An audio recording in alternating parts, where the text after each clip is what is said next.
Hello guys, I hope आप सभी ठीक होंगे। ये है माय मिस्टर प्रोफेसर का नेक्स्ट पार्ट। तो चलिए शुरू करते हैं। उससे पहले अगर वीडियोस आपको पसंद आते हैं तो लाइक करना और आगे की वीडियोस के लिए सब्सक्राइब करना। प्लीज़ ये सब्सक्राइब कर दो। आप लोग सब्सक्राइब नहीं करते और ना ही लाइक करते। आज मैं बता दे रही हूँ, आप लाइक और सब्सक्राइब करो, उसके बाद देखना वीडियो। ओके, कर लिया? नहीं किया? अरे यार, ऐसा क्यों करते हो? करो ना प्लीज़। ओके ठीक है, शुरू कर देती हूँ मैं। कहानी की शुरुआत में हम देखते हैं आयुषी को एक अंधेरी सी जगह में, जहाँ पर वो खो गई होती है और भागने लगती है हर जगह और ढूंढने लगती है वहाँ से बाहर निकलने की रास्ता। उसके बाद भी उसे नहीं मिलता और उसके बाद जो होता है, कोई उसे बुलाने लगता है माँ बोल के। चारों साइड से उसे आवाज़ें आने लगती है, जैसे उसे कोई बुला रहा है। उसके बच्चे उसे बुला रहे हैं, माँ बोल के बुला रहे हैं। और जो आयुषी होती है वो उस आवाज़ को टॉलरेट नहीं कर पाती और अपने कान में हाथ रख लेती है और नीचे बैठ जाती है और बोलने लगती, चुप हो जाओ तुम लोग, प्लीज़ मुझे मत बुलाओ, चुप, एकदम चुप। और ये बोल के बहुत ज़्यादा रोने लगती है। उसके बाद एक साइड मतलब लाइट जलती है और उस तरफ वो देखती है जो अयान और अयाना खड़े हुए थे और उसे हाथ मतलब उन दोनों ने हाथ फैला रखा था और वो माँ माँ करके उसे बुला रहे होते हैं और उन दोनों की तरफ वो जाने लगती है। उसके बाद आयुषी उठ के तभी बाकी तीन तरफ से भी माँ माँ करके आवाज़ें आने लगती है उसे। उसके बाद वो तीनों तरफ देखती है बट कोई नहीं दिखता उसे। बट फिर से बहुत ज़ोर से आवाज़ें आने लगती है बट इस बार वो नहीं रुकती और अपने बच्चों की तरफ जाने लगती है, मतलब अयाना और अयान की तरफ।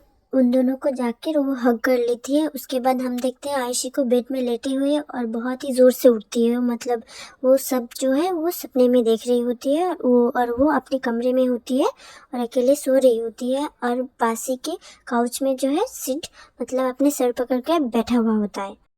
आयुषी जब सिड को ऐसे देखती है वो पूछती है कि तुम ऐसे सर पकड़ के क्यों बैठे हुए हो, क्या तुम्हारे सर में दर्द हो रहा है? फिर जो सिड होता है वो जवाब देता है, थोड़ा सा उस रात में सोया नहीं ना, इसी वजह से थोड़ा रेस्ट ले लूँगा तो ठीक हो जाऊँगा।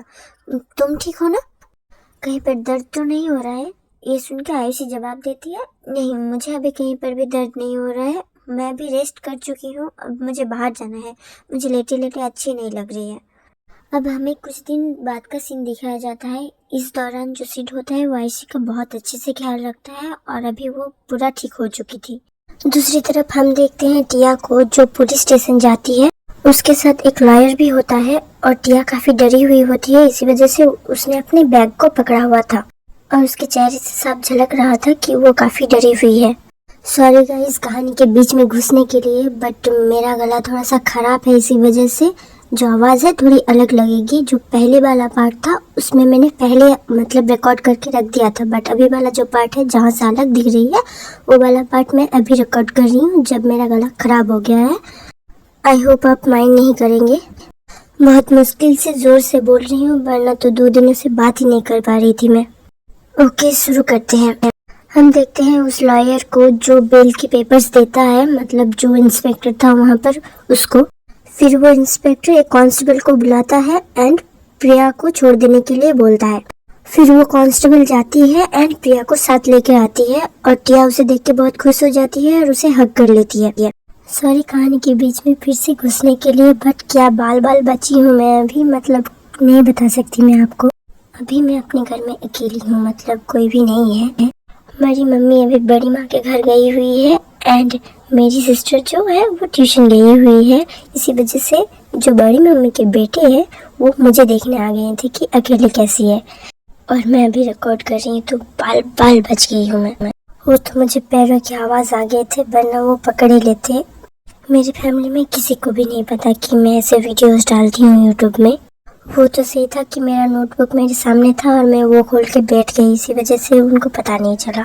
Okay back to the story, जहाँ पर टिया और प्रिया को दिखाया जाता है और वो पुलिस स्टेशन से बाहर आ रहे होते हैं और टिया काफ़ी कंफ्यूज होती है बिकॉज उसे कुछ भी नहीं पता होता है कि क्या हुआ है, क्यों गई थी जेल प्रिया और उसके भाई। जो टिया है वो एक लोअर मिडिल क्लास से बिलोंग करती है और वो अपने खर्चे खुद ही चलाती है, और जो प्रिया है वो अपर मिडिल क्लास से बिलोंग करती है और वो अपने पेरेंट्स के पैसों से यहाँ पर पढ़ती है। बट जो टिया है वो खुद कमाती है और वहाँ पर पढ़ाई करती है।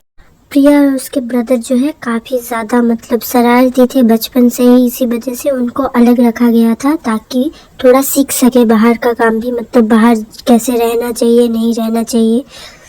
बट उसके ब्रदर तो एक क्रिमिनल बन गया और जो प्रिया है वो भी उसी का साथ दे रही थी, इसी वजह से उसे जेल हो गया था। और इस बार उसके पेरेंट्स ने उसे बचाने के लिए मना कर दिया है, इसी वजह से जो टिया है वो उसका बेल करवाती है अपने सेविंग से।